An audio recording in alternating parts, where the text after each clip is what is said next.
दवाओं के नाम याद रखने और उनकी स्पेलिंग याद रखना बड़ा मुश्किल काम है, और दवाओं के शेयर खरीदना, उनमें मुनाफा कमाना और भी ज़्यादा मुश्किल काम है। क्यों मुश्किल है? कि ऐसा लगता है कि बहुत ही बड़े पढ़े लिखे समझदार लोगों का काम है, क्योंकि आमतौर पर दवाओं का वास्ता तो डॉक्टर से पड़ता है, और डॉक्टर बनने के लिए कितनी पढ़ाई करनी पड़ती है तो आपको पता ही है। तो हम रिसर्च गुरुकुल में आज एक ऐसे सेक्टर की बात करने जा रहे हैं जो फार्मा से और दवाओं से जुड़ा हुआ है, और जो लोगों को आमतौर पर समझ में नहीं आता, और ये है sector API, active pharma ingredients. ये है सेक्टर।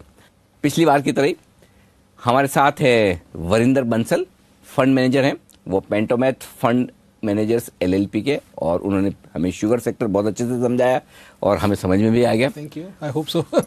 शुगर आसान था समझना। बहुत बढ़िया सर। ये वाला बड़ा मुश्किल आसान नहीं है। हाँ, ये वैसे भी मुश्किल लगता है हमको। तो पहले तो हमें यही समझाइए कि ये API होता क्या है। चूरन। अगर आपने बोला कि आपको बहुत आसानी से एकदम आसानी से जी, तो मैं आसानी से समझा रहा हूँ। ये कुछ नहीं होता है, ये सिर्फ चूरन होता है।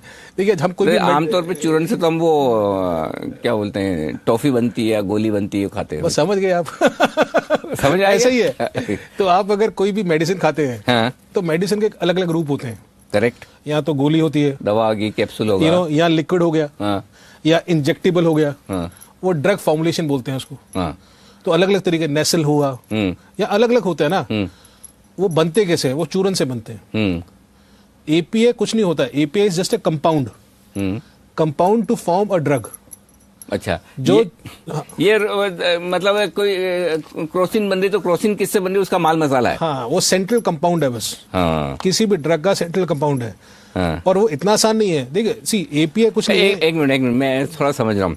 एक क्रोसिन ली मैंने। Yes sir. क्रोसिन को फोड़ दी, हाँ जी, चूरा हो गया। हाँ जी, तो ये जो चूरा है ये API है। बिल्कुल सही बोले आप, है ना। बट थोड़ा सा क्या होता है ना इसमें, सी ये केमिस्ट्री है। हाँ, API कुछ नहीं होता, केमिस्ट्री होता है। हाँ। कोई भी चूरन जो होता है वो ऐसा नहीं होता कि एक चीज लो और बन जाता है। ठीक बात है। उसमें 3 4 5 चीजें मिक्स करके प्रोसेस करके किस तरीके से होना चाहिए, और उसके पीछे बहुत R&D जाती है, बहुत R&D जाती है। ठीक है। क्योंकि अगर आप रिसर्च एंड डेवलपमेंट, अगर आपको क्रॉसिन बनानी है, कुछ भी बनाना है, तो उसके लिए ऐसा नहीं होगा कि हाँ भी अगर आपको ठीक होना है तो उसके पीछे 4-5 साल लगेंगे उसको धीरे धीरे डेवलप करने में। तो अलग अलग स्टेजेस आती हैं। हाँ, तो बेसिकली मैं ये समझ रहा हूँ कि जो बड़ी बड़ी फार्मा कंपनियां हैं, जिनके बड़े बड़े नाम है, Cipla, doctor Reddy, Lupin type की कंपनियां, ये जो दवाएं बना के बेच रहे हैं, इंजेक्शन बना के बेच रहे हैं, कैप्सूल बना के बेच रहे हैं, इनको दवा बनाने के लिए जो रॉ मटेरियल चाहिए, बिल्कुल, जो चूरन चाहिए, बिल्कुल, वो ये API कंपनी देती है। बिल्कुल सही बोला। समझ में आ गया मुझे। देखो सर, सिंपल और बताता हूँ। हाँ, इंग्लिश में इसको बोलते हैं कि पहले होता है इंटरमीडिएट, उससे बाद में आता है API। इंटरमीडिएट क्या होता है? रॉ मटेरियल होता है जिससे API बनता है। ठीक है। API से ड्रग फॉर्मुलेशन होता है। हाँ, जिससे ड्रग बनता है, दवा बनती है। दवा अलग अलग तरीके की हो सकती है। करेक्ट। अभी ये डॉक्टर रेड्डी, सिप्ला, सन फार्मा, ये कई बार बड़ी कंपनीज क्या होती हैं, बहुत बार उनका जो API यूनिट होता है वो इन हाउस ही होता है, वो बाहर से नहीं लेते हैं। ठीक बात है। इंडिया में एक ही सबसे बड़ी कंपनी है, वो है डीवीज।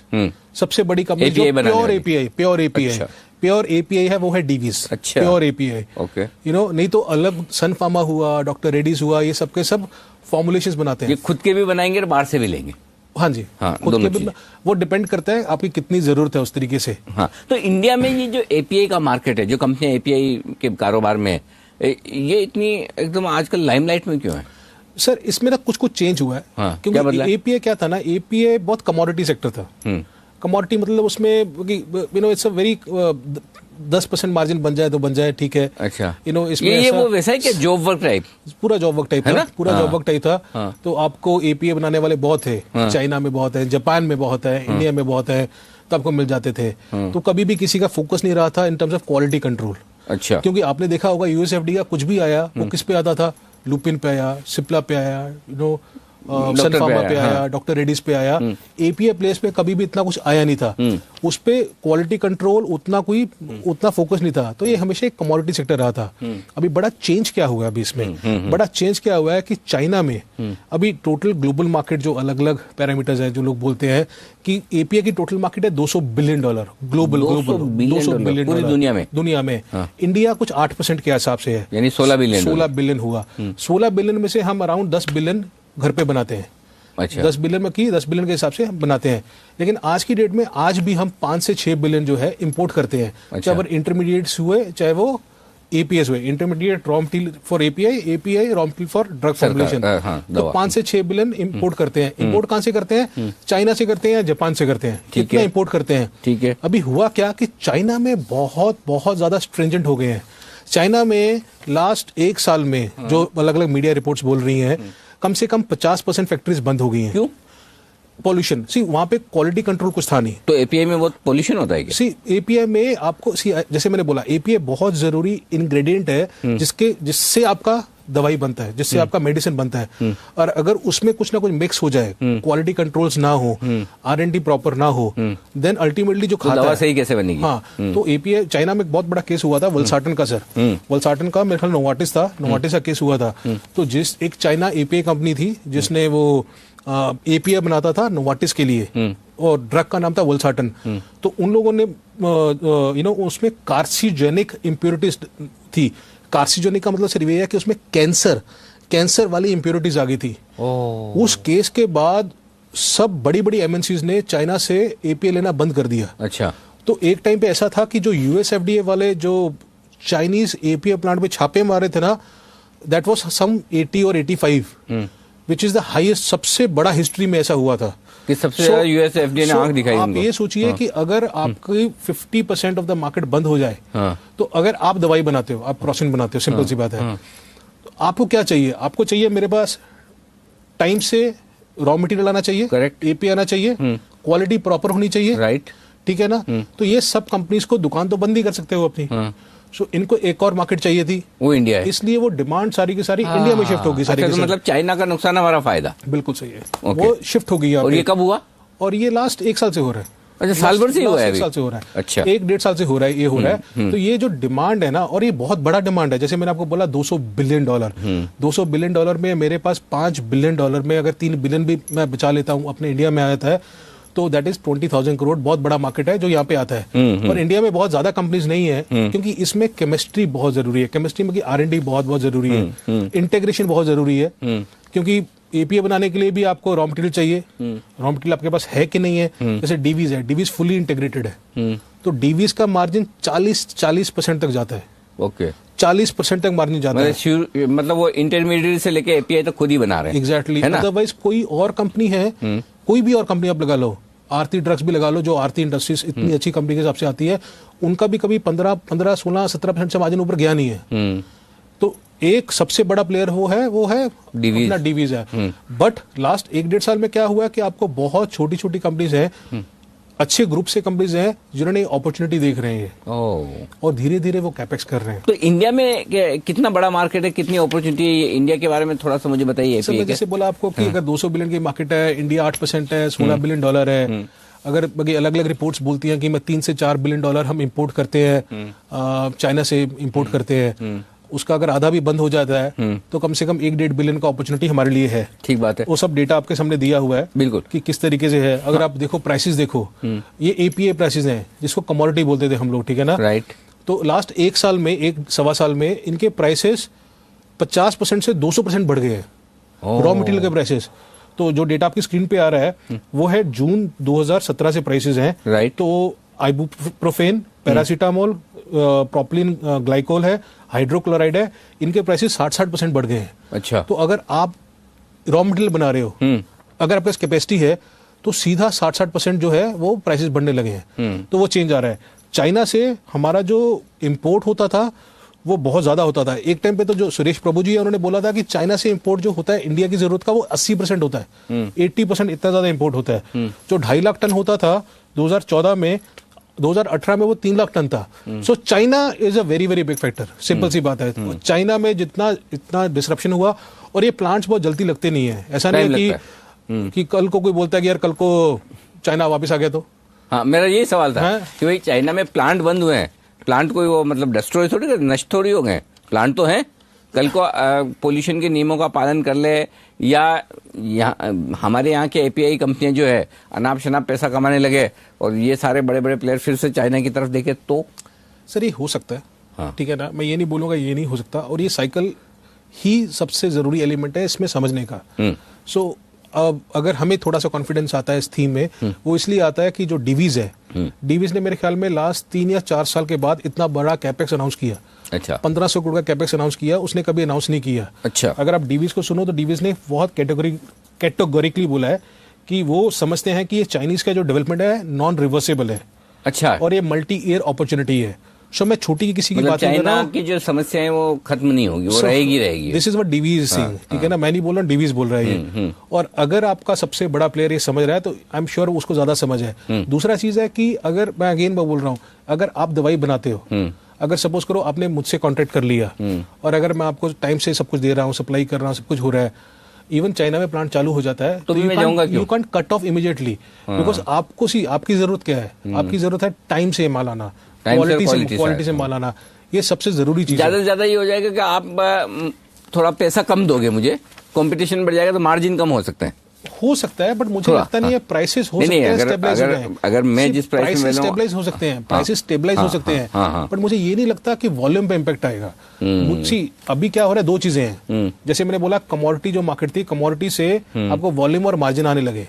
आज की डेट में वॉल्यूम भी आ रहा है, मार्जिन भी आ रहा है। कल को जाके हो सकता है आपको मार्जिन ना आए, बट आपको वॉल्यूम, मार्केट रहेगा आपके पास।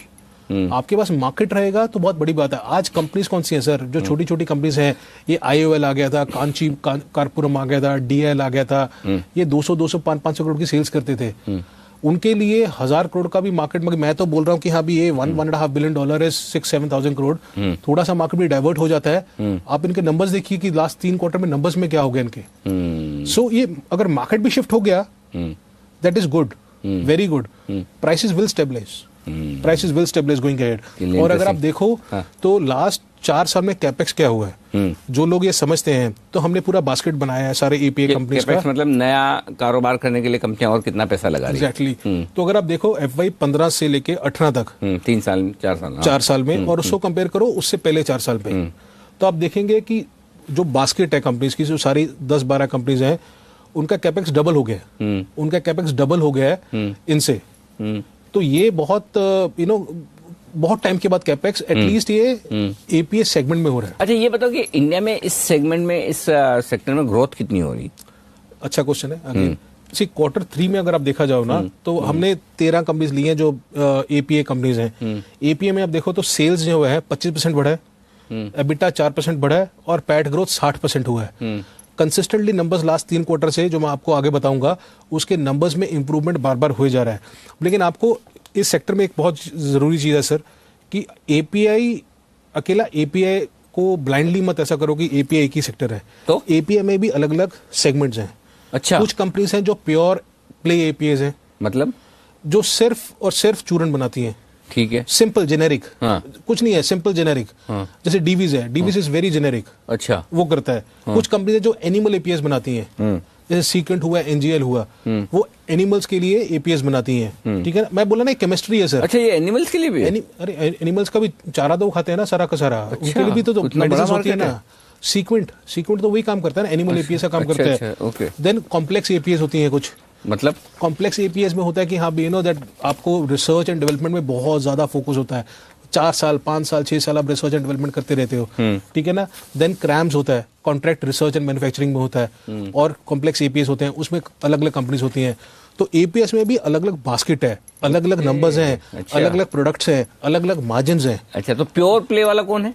प्योर प्ले वाला डीवीज। अच्छा, सबसे बड़ा अपना डीवीज है, सोलारा है, सोलारा एक्टिव फार्मा, सोलारा है, अपना IOL है, IOL केमिकल, ये सब है। तो इन लोगों के नंबर्स देखिए आप, लास्ट 2-3 क्वार्टर से कितने जबरदस्त हैं। नंबर्स पे आएंगे हम लोग, उसके नंबर्स पे आपको बताऊंगा। बट अगर आप अभी वैल्यूएशन के हिसाब से देखो तो, क्योंकि वैल्यूएशन जरूरी है, सस्ता क्या है महंगा क्या है, महंगा क्या है, इस सब देखो तो हमने इसको 2 बास्केट में अलग अलग कर दिया है। ओके, एक तो है प्योर प्ले APIs, ठीक है, जिसमें हमने सोलारा, ग्रेन्यूल्स, आरती, IOL को कर दिया है, ठीक है। और एक हमने Divi's is the ultimate God, तो उसको थोड़ा सा साइड पर दिया, बिकॉज उसके नंबर 40% मार्जिन है, वो अलग ही लीग में है। वो कॉम्प्लेक्स APIs में लॉरस हुआ, न्यूलैंड हुआ, हाइकल हुआ, सुवेन हुआ, डिशमन, कार्बोजन हुआ, उसको रख दिया है। तो इसमें मोस्टली बहुत सारे एनालिस्ट EV to EBITDA देखते हैं, क्योंकि आपके पैट में कई बार फॉरेक्स फ्लक्चुएशंस आती हैं, R&D कॉस्ट आती है, जो कि कभी होती है कभी नहीं होती हैं। तो ईवी टू एबिटा के हिसाब से अगर आप देखोगे तो आपको दिखेगा कि हमें सोलारा, ग्रेन्यूल्स, आरती ऑलमोस्ट सेम चल रहे हैं, 8-9 टाइम पे चल रहे हैं। आईओएल बहुत सस्ता है, कुछ 5 टाइम पे है, लेकिन इसमें एक और चीज जरूरी दिखनी होती है। जैसे आईओएल है वो एक ही प्रोडक्ट पे डिपेंडेंट है, आइबुप्रोफेन। आपने जब भी देखा होगा आइबुप्रोफेन के प्राइसेस बढ़े, आईओएल बढ़ा, कम हुए। तो आपको जैसे आपने बोला ना रिस्क है, तो आपको अगर कोई कंपनी मिलती है जो वन प्रोडक्ट डिपेंडेंट कंपनी है, मेरे हिसाब से उसको उतना वैल्यूएशन नहीं मिलेगा कभी भी। ठीक बात है, चाहे जितने भी अच्छे नंबर आ जाए उसको उतना वैल्यूएशन नहीं मिलेगा, रहने वाली है। इसमें हमेशा वो कंपनी सक्सीड ज्यादा करेंगी जिनके पास डिफरेंट अलग अलग रेवेन्यू स्ट्रीम्स है, अलग अलग प्रोडक्ट्स है, अच्छे प्लांट्स हैं, यूएस अप्रूव्ड प्लांट्स हैं, अच्छे कस्टमर्स हैं, लॉन्ग टर्म कॉन्ट्रैक्ट्स हैं, चाहे प्राइसेस ना बढ़े बट वॉल्यूम बढ़ते रहे। ओके तो उस हिसाब से कॉम्प्लेक्स में देखो तो कॉम्प्लेक्स में आप देखोगे तो ईवी एबिटा इनका 10 से 15 तक चला जाता है। जेनेरिक में उनको 7-8 मल्टीपल मिलता है, बट कॉम्प्लेक्स में इनका ईवी एबिटा मल्टीपल 13 से 15 होता है। तो इसलिए ये फर्क हमेशा रहेगा। आपको एनिमल एपीआई में देखोगे ज्यादा हो जाएगा। ओके, तो ये एक चीज जरूरी है। हाँ। तो अगर आपको कभी भी कोई एपीआई के बारे में समझना हो तो आपको पहले ये चीज बहुत जरूरी समझनी है कि उनका एक्सटेंट ऑफ इंटीग्रेशन कितना है। हाँ, जितना फुली इंटीग्रेटेड है उतना बढ़िया, क्योंकि मुझे एपीआई बनाने के लिए इंटरमीडिएट्स भी लगते हैं। तो आज अगर एपीआई का प्राइस ज्यादा जा रहा है पर इंटरमीडिएट का भी ज्यादा जा रहा है, सो कॉम्प्लेक्स वाले को वो प्रॉब्लम हो रहा है क्योंकि उनका इंटरमीडिएट का प्राइस ज्यादा बढ़ रहा है, इसलिए उसके मार्जिन ज्यादा नहीं आ रहे हैं। और जो इंटीग्रेटेड नहीं है उसके फिर मार्जिन उतने अच्छे नहीं बनेंगे। ये बहुत चीज जरूरी है, इंटीग्रेशन बहुत जरूरी है। आर&डी कितना स्पेंड कर रहा है, कई होते हैं कि आर&डी स्पेंड करते ही नहीं है, तो आपको 1-2-3 क्वार्टर दिखेगा अच्छे नंबर आए हैं, लेकिन वो सस्टेनेबल कभी नहीं होंगे। हाँ, जब तक आप रिसर्च में पैसा नहीं डालोगे तो आगे नए प्रोडक्ट अच्छे कैसे तो ये बहुत जरूरी चीज है। आर&डी स्पेंड कितना है, प्रोडक्ट पाइपलाइन कितना है, अच्छा आप किस में हो। जैसे मैंने बोला ना, कोई ओरल में होता है, कोई लिक्विड में होता है, कोई इंजेक्टेबल्स में होता है, उसमें कितना कंपटीशन है, प्राइसिंग पावर कितना है, वो बहुत जरूरी है। अगर आप उस फील्ड में जा रहे हो जहाँ पे पहले सारे के सारे हैं और प्राइसिंग पावर नहीं है आपका और नहीं हो, देन आपका कभी भी मार्जिन नहीं बनेगा। तो आपको इसलिए प्रोडक्ट पाइपलाइन समझना हर कंपनी का अलग अलग बहुत जरूरी है। सो इस सेक्टर में ऑनेस्टली इतना आसान नहीं है कि आप बोलो बस जितने ज्यादा प्रोडक्ट हो उतना बढ़िया, उतना अच्छा है। और किस फील्ड में है, इसमें सबसे जरूरी क्या है कि प्रमोटर जिसको बहुत एक्सपीरियंस हो, प्रमोटर अनुभव वाला होना चाहिए, बहुत एक्सपीरियंस होना चाहिए। प्लांट्स जितने यूएसएफडीए कंप्लायंट होने चाहिए, because that is very important. Plants बहुत बहुत जरूरी है। आर&डी स्पेंड कितना की है, अच्छा खर्चा ज्यादा करे उतना बढ़िया। मैं तो सोचता था पहले कि जितना खर्चा कम करे उतना बढ़िया। ऐसा नहीं है, रिसर्च पे खर्चा होना चाहिए। मेडिसिन है, ये केमिस्ट्री है, ये ऐसा नहीं है कि हाँ भी अगर आप कमोडिटी टाइप ही खेलेंगे इसको देन कभी भी वो ग्रोथ नहीं होगा। आज की डेट में ये बड़ी बड़ी कंपनीज मार्जिन और बड़ा पैसा जो बनेगा वो आपकी रिसर्च के बेसिस पे बनेगा। केमिस्ट्री है ना सर, ये सारी की सारी 4-5% आज सेल्स का खर्चा करती हैं। जैसे वो एडवर्टाइजमेंट होता है ना एफएमसीजी में होता है, इसमें आर&डी होता है। ये बहुत अच्छा, मुझे 2-3 चीजें बताइए। एक तो ये कि चाइना की रिस्क हमेशा है कि नहीं है, कि चाइना की वजह से हमारे यहाँ ग्रोथ आई है वापस। ऐसा तो है नहीं चाइना चुप बैठेगा, उन्होंने भी तो इतना पैसा लगा के रखा है प्लांट्स वगैरह में, तो वो भी तो कुछ ना कुछ तो करेंगे। वापस शुरू हो गए तो पता है अगर ये हो सकता है। हाँ। अगेन मुझे नहीं पता, टू बी वेरी ऑनेस्ट, मुझे नहीं पता, बट मुझे लगता है कि इतना जल्दी नहीं होगा। मेरा पर्सनल जो है एनालिसिस बोलता है इतना जल्दी नहीं होगा। 2-3 साल का तो आराम है, 2-3 साल का आराम है। दूसरा चीज क्या है ना सर, कि कल को लोग चाइना के पास क्यों जाते थे? अगर आप मेडिसिन बनाते हो चाइना के पास, टाइमली डिलीवरी और खर्चा सर, खर्चा चाइना और इंडिया में कॉस्ट इफेक्टिवनेस के हिसाब से कोई ज्यादा फर्क नहीं है। ओके, ठीक है। कल को आपको अगर कंप्लायंसेस ज्यादा हो गई हैं, अगर आपको यूएसएफडीए प्लांट करना सब हो जाए तो आपके खर्चे बढ़ जाएंगे चाइना के। तो मुझे जो कोई भी हूँ सप्लायर जो है मेडिसिन बनाता है, तो उसको वो चाहिए जहाँ पे खर्चे भी ना बढ़े मेरे। अच्छा, दूसरी चीज आप कह रहे हैं जैसे जो एपीआई बना रहा है, इन कंपनी के प्लांट भी यूएसएफडीए से अप्रूवल होनी चाहिए, ठीक है। और दूसरा, जिन कंपनियों को ये बेचने हैं उनके तो होने ही चाहिए। तो सपोज आजकल तो यूएसएफडीए हमेशा डंडा लेके घूमता है, कब किसको मार लग जाए पता नहीं, तो इनके प्लांट पे आ जाए या जिनको ये बेच रहे हैं उनका प्लांट बंद कर दे तो सभी मैं बोल रहा हूँ। इसलिए प्रमोटर बहुत जरूरी है, इसलिए प्रमोटर एक्सपीरियंस के हिसाब से बहुत जरूरी है। इसलिए छोटे जो प्लांट्स हो सकते हैं ना, क्या मतलब, ये तो यूएसएफडीए तो डॉक्टर पे, लुपिन, किसी पे भी एक्शन ले लेता है। एपीआई में जैसे मैंने आपको बोला सबसे बड़ा डिवीज है। फिर अगर आप छोटे में जाओगे, नीचे जाओगे तो आपको ज्यादा दिखेंगे नहीं। आपको लॉरस लैब्स दिखेगा, आपको हाइकल दिखेगा, आपको सोलारा दिखेगा, आपको आईओएल दिखेगा, या वैसे कंपनी न्यूलैंड दिखेगा, जैसे दिखेंगे।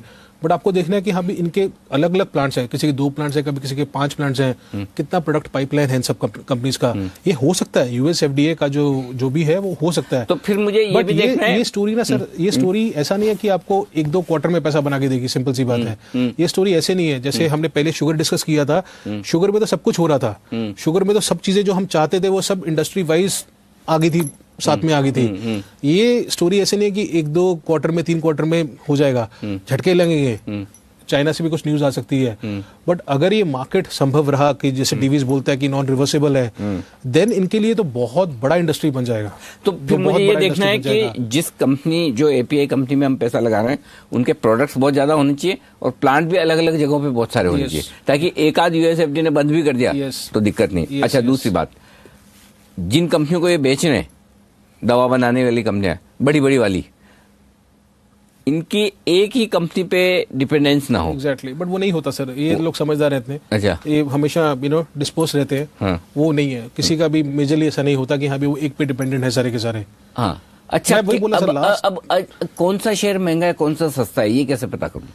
कौन सा, एक तो ग्रोथ के हिसाब से। हाँ। जैसे मैंने बोला कि अगर प्रोडक्ट मेरा पाइपलाइन में है और अगर इस साल मेरे 4 प्रोडक्ट्स आ रहे हैं तो वो 4 प्रोडक्ट्स का कितना ग्रोथ आ सकता है, देन आपको पता भी नहीं चलेगा कि ये हम कैसे अंदाजा लगाएंगे? तो अलग अलग कंपनी का अलग अलग प्रोडक्ट फाइलिंग होगा, वो चेक करना पड़ेगा। मैं इसमें वही बोल रहा हूँ कि आप वो कंपनी चूज कीजिए जिसमें तो मुझे शॉर्ट में फिर ये समझाइए कि भाई इंडिया में क्वालिटी के लिहाज से, साइज के लिहाज से, प्रोमोटर्स के एक्सपीरियंस के लिहाज से, जो उनका प्रोडक्ट पोर्टफोलियो ये आने वाला है, उस हिसाब से मुझे टॉप 3 या टॉप 5 कंपनियों को चूज करना हो, ये टॉप 3 या टॉप 5 है, भाव छोड़ दिए, वैल्यूएशन एक बार छोड़ दें, तो वो कौन सी बनेगी? डीवीज नंबर 1 है, सबसे ऊपर डीवीज है। ओके। अगर आपको प्योर प्ले एपीएस में जाना है, हाँ। प्योर प्ले एपीएस में जाना है तो आरती इंडस्ट्रीज और सोलारा है। आरती ग्रुप से आता है, सोलारा सीक्वेंट और स्ट्राइड से आता है। सिर्फ मैं वो देख रहा हूँ कि कौन से प्रमोटर्स हैं, वो बहुत जरूरी है। सोलारा स्ट्राइड फार्मा वाला ग्रुप है। हाँ। अनिल को उनका ग्रुप है। ठीक है। कॉम्प्लेक्स एपीएस में जाना है तो लॉरेस बहुत शानदार कंपनी है, ठीक है ना। हाइकल, हिरेमत और बाबा कल्याणी उनकी कंपनी है, सो मैं इनमें ज्यादा कंफर्टेबल हूँ। ये जो स्टॉक है एपीआई वाले 2-3 साल में डबल होने की ताकत रखते हैं? 100% रखते हैं। अच्छा, 3 साल में रखते हैं। 3 साल में डबल हो सकता है, पैसा बनेगा। चलिए बढ़िया। तो आज आप 3 क्वार्टर में देखिए, अगर इसके आप लास्ट 8 क्वार्टर में नंबर्स देखेंगे ना, कभी भी इन लोगों को सर 10-15% से 10-12% से मार्जिन कभी ज्यादा नहीं बना। अगर आप नंबर देखेंगे तो अभी इनको 20-22% मार्जिन बन रहा है इस मार्केट में बन रहा है। सो जो डेटा आएगा आपके सामने तो उसमें आपको लास्ट चीज है ये, तो उसमें आपको पता चलेगा इसका एबिटा ग्रोथ सारी एपीआई बास्केट का लास्ट क्वार्टर 42% था, 42% था। 42% कामकाजी मुनाफा बढ़ा। जेनेरिक एपीएस का देखोगे, जेनेरिक में डीवीज हुआ, ग्रैन्यूल्स हुआ, आईएल हुआ, आरती हुआ, इनका देखोगे तो इनका एबिटा ग्रोथ 70% हुआ। चलिए बहुत बढ़िया, 70% हुआ।